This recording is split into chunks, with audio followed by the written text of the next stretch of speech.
অন্য নবীর কথা কইলে এরকম আমি মানতাম না, যেহেতু আমার বন্ধুকে দেখতে চাইছস, তোর দোয়া কবুল না করে আমি পারলাম না, সুতরাং আমার বন্ধু মক্কানগরে আসবে, মক্কানগর থেকে মদিনায় যাবে, এর মাঝখানে একটা গুহা থাকবে, গুহার ভিতরে 3 দিন 3 রাত আশ্রয় নেবে, সেই গুহাকে টার্গেট করে তুই রওনা দিতে থাক। সুবহানাল্লাহ বলেন।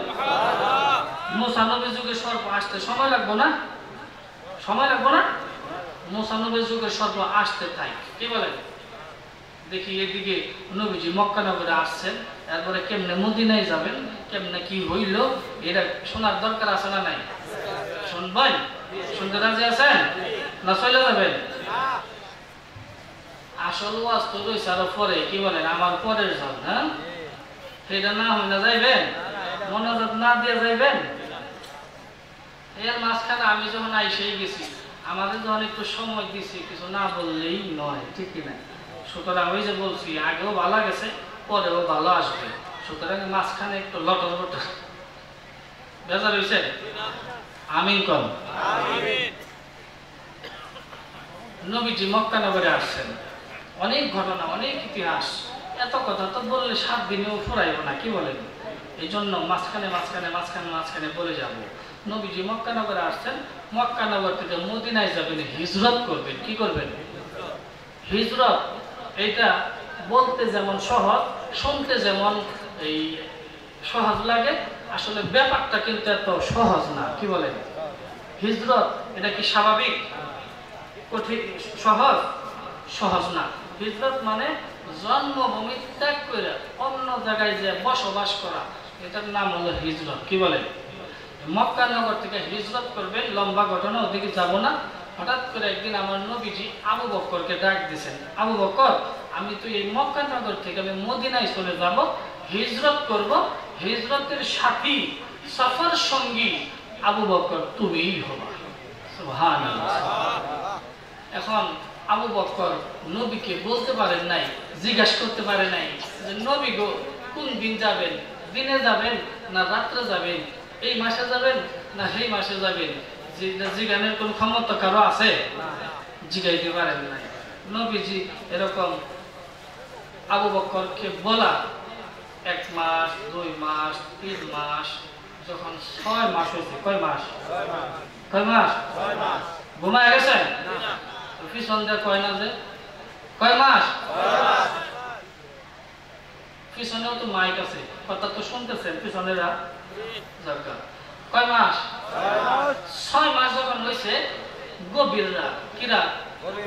গভীররা আমার নবীজি হযরত আলীকে ডাক দিয়েছেন। কাকে ডাক দিয়েছেন? আলীকে ডাক দিয়েছেন। সফর সঙ্গীরা কে হবে? আবু বকর। কিন্তু ডাক দিয়েছেন হযরত আলীকে। মুসলমান ভাইরা, দিনের নবী রহমাতাল লিল আলামিন নবীজি গভীর রাত হযরত আলীকে ডাক দিয়েছেন, আলী রে, আজকে রাত্রে আমি মক্কানগর থেকে আমি মদিনায় চলে যাব। হযরত আলী বলেন, ইয়া রাসূলুল্লাহ, নবী গো, তাইলে কি আমি আলী আপনার হিজরতের সাথী হতে পারবো? দিনের নবী ডাক দিয়ে বলেন, আলী রে, না না, হিজরতের সাথী হবে আমার আবু বকর। হযরত আলী বলেন, ইয়া রাসূলুল্লাহ, নবী গো, তাইলে কি আজকে রাত্রের জন্য হিজরত উপলক্ষে আমি আলী কি কোনো উপকার আসতে পারি না? আছে না এরকম কিছু কথা, যে আমি যখন সাথে যাইতেই পারবো না, তাহলে আজকে রাত্রের জন্য কি কোনো উপকার আমি আলী আসতেই পারি না? মুসলমান ভাইরা, দিনের নবী বলেন, রে আলী রে, তুই যদি কোনো উপকার আসতে চাস, আজকে রাত্রের জন্য তুই যদি কোনো উপকার আসতে চাস, ওই যে আমার বিছানার উপরে একটা চাদর ওই চাদরটা গায়ে দেওয়ার বিছানার উপরে শুয়ে যাও, আমার বিছানার উপরে শুয়ে পড়। হযরত আলী মনে মনে চিন্তা করতেছেন, নবীজি আমার যে কাজটা দিছে, কাজটা তো ছোট না, অনেক বড় কাজ। কেমন বড়? আমি হযরত আলী মনে মনে চিন্তা করতেছে যে আমি নবীজির চাদর মোবারক গায়ে দিয়ে যখন আমি চাদর মোড়া দিয়ে যখন আমি ঘুমাই পড়ব, শুয়ে পড়ব, কাফের বেঈমানেরা নবীকে মারার জন্য দরজা ভেঙে ভিতরে প্রবেশ করবে, নজর করে দেখবে কাফেররা চাদরের ভিতরে শুয়ে আছে। ওরা মনে করব কেন শুয়ে আছে, এই তো বুঝতেছেন কথা। ওরা মনে করব চাদরের ভিতরে কে শুয়ে আছে, নবীজি শুয়ে আছে। হযরত আলী মনে মনে চিন্তা করতেছে যে ওরা মনে করব যে এদের ভিতরে বোধহয় নবী শুয়ে আছে। আমি ভিতরে থাকা অবস্থায়, আমি চাদরের ভিতরে থাকা অবস্থায় আমাকে দুনিয়া থেকে বিদায় করে দিবে, আমি শহীদ হয়ে যাব। আমি শহীদ হওয়ার বিনিময়ে আমার নবীজি নিরাপদে মক্কা নগর থেকে মদিনায় চলে যাবে। সুবহানাল্লাহ। চিন্তাটা কি খেয়াল করছেন? আলী, হযরত আলী মনে মনে চিন্তা করতেছেন আজকে রাত্রে আমি শহীদ হয়ে যাব। ব্যাপারটা তো এই জায়গায় যায় দাঁড়াইছে, কি বলে, আমি আজকে রাত্রেই শহীদ হয়ে যাব। মুসলমান ভাইরা, হযরত আলী বলেন, ইয়া রাসূলুল্লাহ, নবী গো, এই তো আমি আলী আপনার বিছানার দিকে চলে যাচ্ছি। নবী গো, একটা কথা ওয়াদা দিয়ে যাও, আপনি তো মক্কা নগর থেকে মদিনায় চলে যাবেন। মক্কা নগর থেকে সব সাহাবীরা ধীরে ধীরে মক্কা নগর থেকে মদিনায় চলে যাবে। কে নবীজি গো, হয়তোবা আমি আলী কোনদিন আপনার এই সুন্দর চেহারা মোবারক আর দেখতে পারবো না। নবী গো,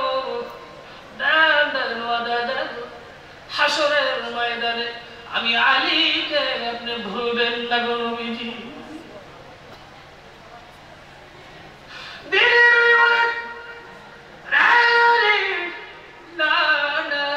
তোকে আমি ভুলবো না, হাসরের ময়দানে তুই আমার সঙ্গে থাকবে আলী।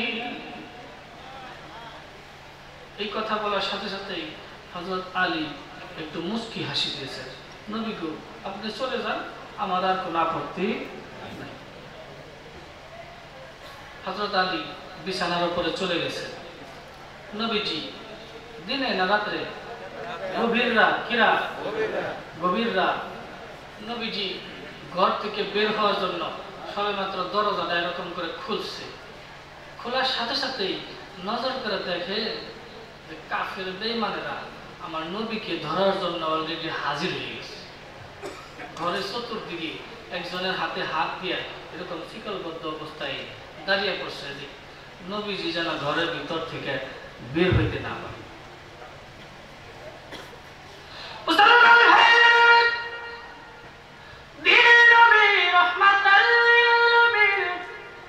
নবীজি সঙ্গে সঙ্গে আবার দরজাটা লাগিয়ে দিয়েছে।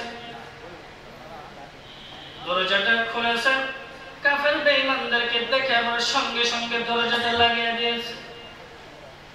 আল্লাহ রাব্বুল আলামিন জিবরাইল আমিনকে ডাকতে বলে, জিবরাইল আমার বন্ধু ঘর থেকে বের হওয়ার জন্য দরজা খুলছে, আবার দরজা লাগিয়ে দিয়েছে।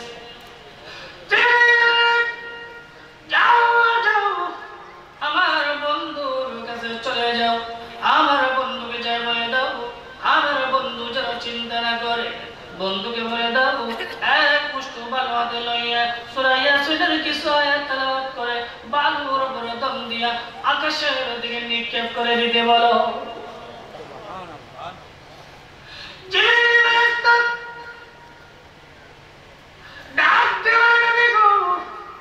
না না, আপনি কোন চিন্তা করবেন না।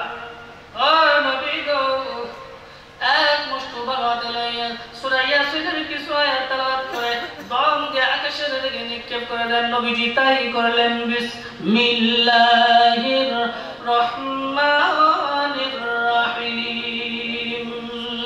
ইয়াসিন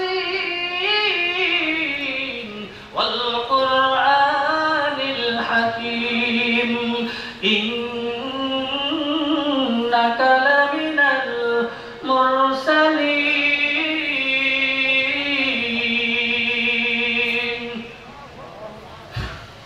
বালুর উপরে দম দিয়েছে। মুসলমান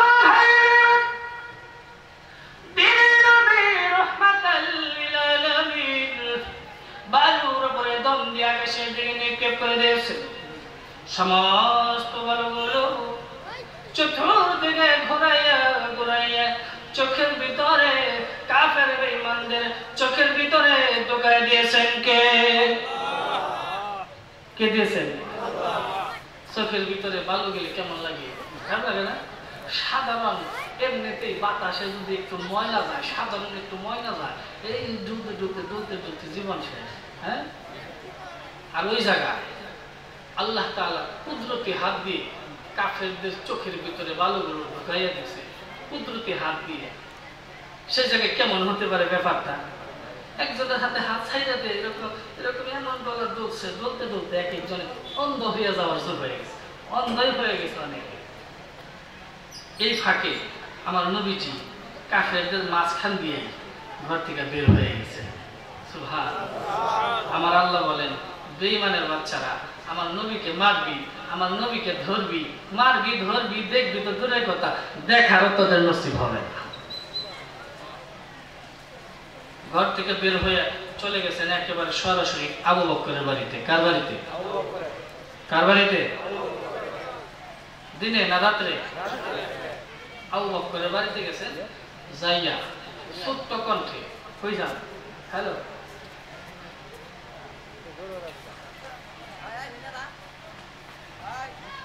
ছোট্ট কণ্ঠে আমার দিকে তাকান। দু একজন তো যাইতেই পারে, একটা চাপ আছে না? কি কর? চাপের জন্য কেউ বাইরে যাওয়ার কোনো ই আছেন, পরিকল্পনা করতেছেন? যদি যাইতে চান তাহলে এমনি করবেন। এমন মানে ছোটটা এমনি মারলে বড়টা। কষ্ট পাইতেছেন? কার বাড়িতে গেছে? দিনে না রাত্রে? গভীর রাত, কিরা ছোট্ট কণ্ঠে, ছোট্ট কণ্ঠে। রাত্রিবেলা যখন নির্জন থাকে, নিরিবিলি, তখন ছোট্ট করে কথা বললেও দূর থেকে শোনা যায়, ঠিক কিনা? ওই সময় নবীজি ছোট্ট কণ্ঠে, একেবারে ছোট্ট, কেমনে করে ডাক দিছে, আমার দিকে তাকান, আমার দিকে তাকান।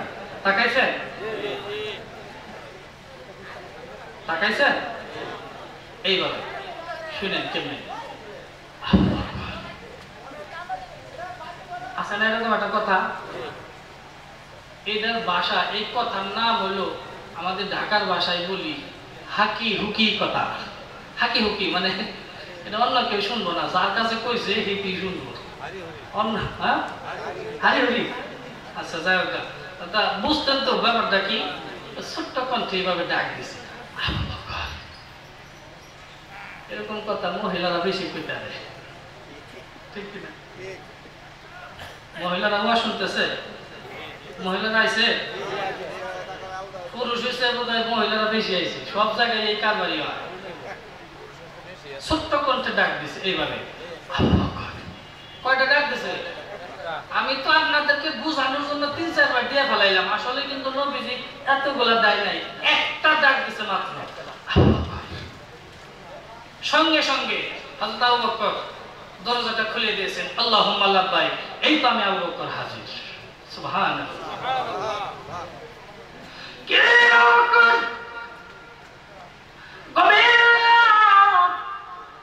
গভীর রাত, ছোট্ট কণ্ঠে আবু বকর বলে ডাক দিলাম, কেমনে তুমি চেতন পাইলা? আবু বকর রে, তুমি কি ঘুমাও নাই? তুমি কি ঘুমাও নাই? তুমি কি ঘুমাও না?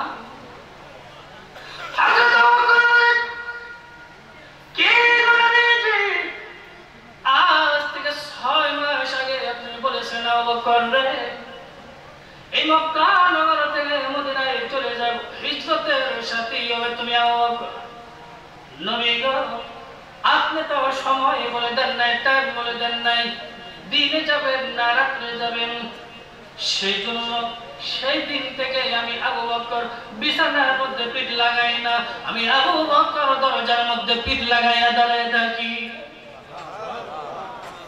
দরজার মধ্যে পিঠ লাগাইয়া আমি দাঁড়ায় থাকি, কোন দিন যেন আমার নবীজি আবু বকর বলে ডাকে।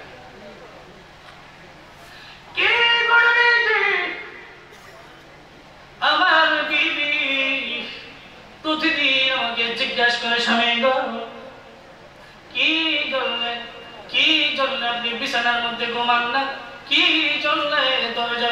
পিঠ লাগায় দাঁড়ায় থাকে, নবী গো এই কথাটাও কিন্তু আমি আমার বিবির কাছে বলি নাই।